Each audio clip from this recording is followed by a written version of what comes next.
Hey guys, welcome back to our channel. So ఈ రోజు అయితే మనం లాంగ్ డే అయితే చేయడం జరుగుతుంది.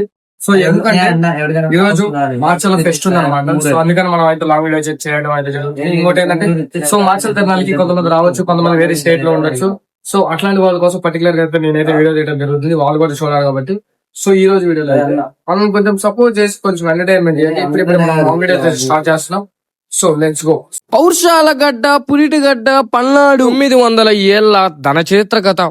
మన ప్రాంతం పల్నాడు. మార్చల్ల రాజధానిగా మన పల్నాడుని అనుగురాజు పాలించేవారు. పెద్ద భార్య కుమారుడైన మలిదేవుడు, చిన్న భార్య కుమారుడైన నలగామరాజు మధ్య రాజ్యాధికారం కోసం దర్శన చెలరేగింది. దీంతో వీరు రాజ్యాన్ని పంచుకొని మార్చల్ల రాజధానిగా మలిదేవుడు, గురిజాల రాజధానిగా నలగామరాజు పరిపాలించటం కొనసాగించారు. నలగాముడి మంత్రిగా నాయకురాలైన నాగమ్మ మరియు మలిదేవుడి యొక్క మంత్రిగా పల్నాటి బ్రహ్మనాయుడు నియమితులయ్యారు. కారంపుడిలో బ్రహ్మనాయుడు నాగమ్మ యుద్ధం ఒక చారిత్రాత్మక ఘట్టం. పల్నాటి యుద్ధంలో వీర మరణం పొందే వాళ్ళు అమరవీరులు గుర్తు చేసుకుంటూ ప్రతి సంవత్సరం ఘనంగా జరుపుకుంటున్నాం. సుమారు 60 నుంచి 70 అడుగులున్న ఎత్తున్న ఈ రథాన్ని లాగాలంటే భక్తితో పాటు అదృష్టం కూడా ఉండాలి. మన రాష్ట్రంలోనే ఎంతో ఘనంగా జరుపుకునే రథోత్సవాల్లో ఇది కూడా ఒకటి. ఉసుకేస్తే రాళ్లంత జనంతో జై చెన్నకేశవ అనే నామస్మరణతో అద్భుతంగా జరుగుతుంది. ఈ సంవత్సరం ఈ రథోత్సవం చూడటానికి ఎక్కడెక్కడో నుంచి భక్తులు అయితే ఎక్కడి నుంచో వస్తారు. ఈ సంవత్సరం ఎంతమంది వచ్చారో కామెంట్ అయితే చేయండి. వీడియో నచ్చినట్లయితే సబ్స్క్రైబ్ చేయడం మర్చిపోమాకండి.